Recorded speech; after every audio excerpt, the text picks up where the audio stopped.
Welcome to my how-to play video for Redx Facility 342. My name is Brandon. Facility 342 plays 7 to 15 players with games lasting 25 to 90 minutes. This game has no player elimination and no need for a narrator. Facility 342 is a hidden role game where team loyalty is constantly changing. Players are either part of an alien race that reproduce by taking over the mind and body of a living host, or part of the researcher team that is attempting to assemble a purification device that will cure the infected players, ultimately saving the entire human race. The aliens win if they can infect the entire research team. The researchers win if they can collect all the parts needed to build the purification device. Now let's go over what's included. The DNA verification cards indicate if you are infected by the aliens or not. The red cards with researcher in the top left indicates you start the game off as a human researcher, where the infected alien cards are green with the word alien in the top left. You may not show your DNA verification card to any other player or discuss the color or artwork. The point of the game is to figure out who is infected based on how they play the game. Voting tokens are double-sided tokens that are used to vote in the head researcher. The side with the red X is used to vote in favor of the nominated player, where the green side with the alien head is to vote against that player as the head researcher. Whichever player gets voted in as head researcher gets the head researcher card. The head researcher chooses which players are paired up and sent on part missions together. There are 6 pairs of matching keycards.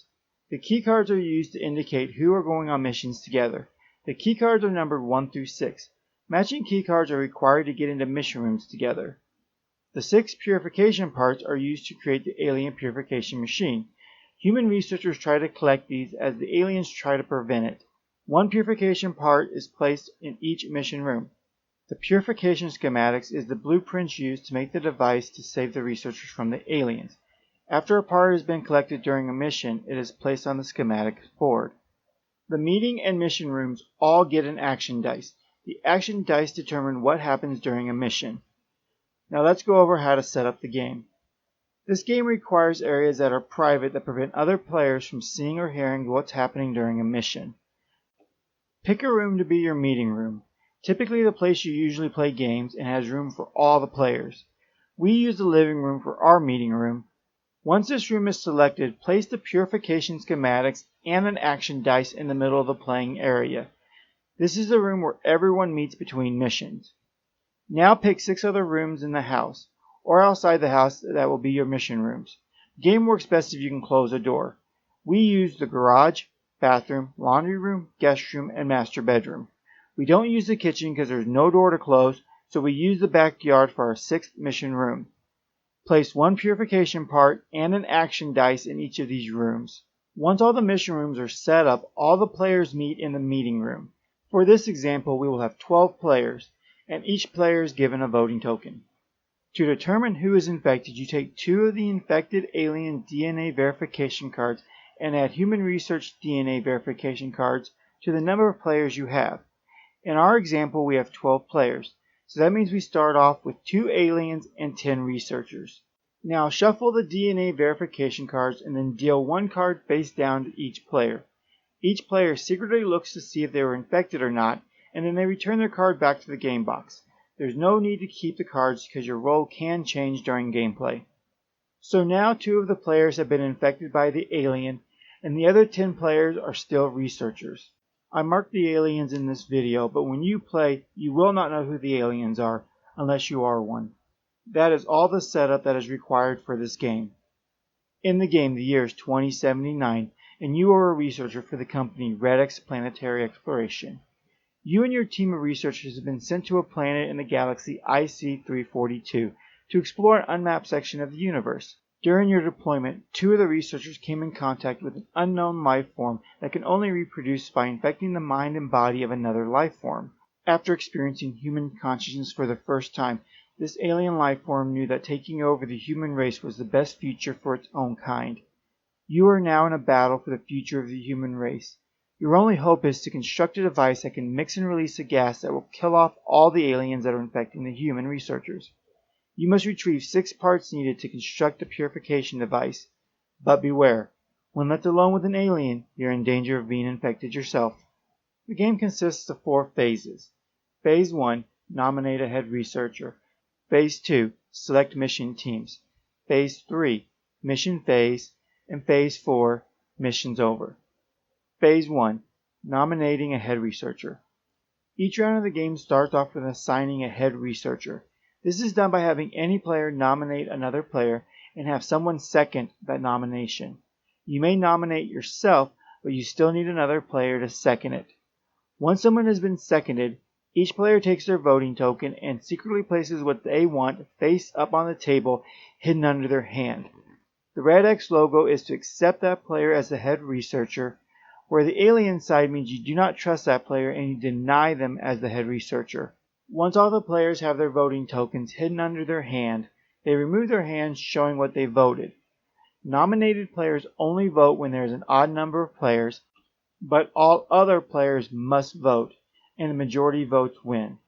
If the majority vote tokens are showing the red X logo, then the nominated player becomes head researcher. If the majority of the vote tokens are the alien head, then the process starts over. A player can only be voted on once per round, and if all the players have been voted on and denied, then the game is over and the aliens have won for creating too much confusion. Phase 2, select mission teams. Once the head researcher is chosen, it is that player's responsibility to select teams of 2 for missions. The head researcher will never go on a mission for a purification part.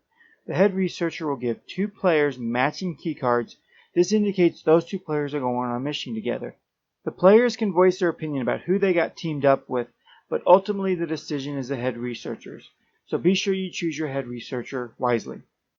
For our first round, Brandon was voted in as the head researcher, and he chose Team 1 to be Clark and Bruce, Team 2 to be Diana and Barry, Team 3 to be Hal and Kate, Team 4 to be James and Selena, and Team 5 to be Richard and Barbara. And because Brandon can't go on a mission, and Tim cannot go on a mission alone, Brandon and Tim will stay back in the meeting room. There will be no attempt for Part 6 this round. Phase 3, Mission Phase. During the mission phase, you'll be in one of 2 places, either out on a mission or you stay back in the meeting room. Once every team has made it to their mission room, close the door if you have one, and one of 3 things will happen. Scenario 1, both players are researchers. If both players claim to be researchers, they must both verbally agree to attempt to collect the part. After they verbally agree, one of the players roll the action dice. It doesn't matter which one. Their mission is successful if the red X logo is rolled face up. The players will pick up the purification part, wait for the head researcher to call them back, and return proudly with one of the 6 purification parts. If either the alien head or the cure is rolled, nothing happens. The players wait for the head researcher to call them back and then return empty-handed. The next scenario that could happen is one player will be an alien and the other will be a researcher. Here we have Diana, who we know is an alien, and Barry, who is a researcher. Barry will pick up the action dice and ask Diana, "Do you want to roll for the part?" Diana can either agree to attempt for the part, or she can try to infect Barry. If the alien agrees to attempt for the part, then one of the players will roll the action dice. Their mission is successful if the red X is rolled face up. The players will pick up the purification part, wait for the head researcher to call them back, and return with one of the 6 purification parts. If either the alien head or the cure is rolled, nothing happens. Note that an alien who verbally agrees to attempt for a part cannot attempt an infection after the action dice has been rolled. The players will wait for the head researchers to call them back and return empty-handed. This is a risky attempt for the alien to try to gain the trust of the other players. If the alien announces they are trying to infect the other player, the alien will roll the action dice. The infection is successful if the alien head is rolled.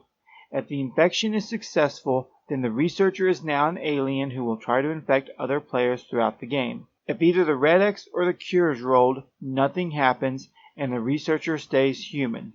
This is when the game gets interesting. Please note that if the aliens are winning too often, you can put the cure into play. I will go over the cure later in this video. The last scenario that could happen was that both players would be aliens. If both players are aliens, they may or may not know the other player is also infected. If they do not know the other player is also an alien, and both verbally agree to attempt for a part, the same rules apply as if both players were researchers. If Alien A announces that they're going to try to infect the other player, then Alien B can announce they are also an alien. But be careful, a researcher may claim to already be infected to prevent you from rolling the action dice to infect them. If Alien A is not convinced that Alien B is also an alien, then Alien A may roll the action dice to try to infect Alien B, because Alien A thinks Alien B is a researcher lying about being infected. It doesn't matter what is rolled because both players are already infected, nothing else happens, and they wait until the head researcher calls them back. A researcher lying about being an alien cannot say he's trying to infect the other player and then roll the action dice. A researcher may only roll the action dice if he is attempting to get a part.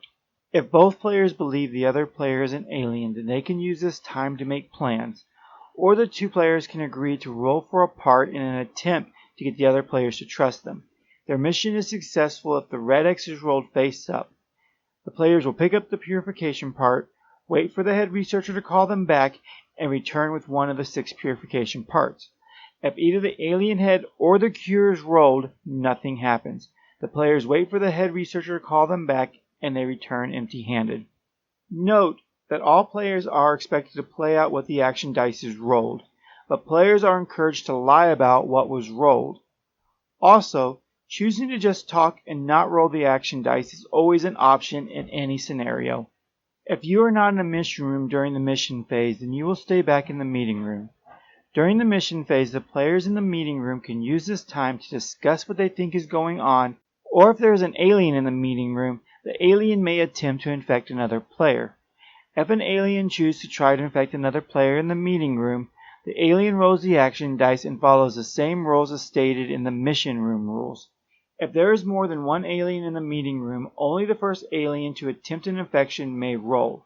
Only one infection attempt may be attempted in the meeting room per round, no matter how many aliens are present.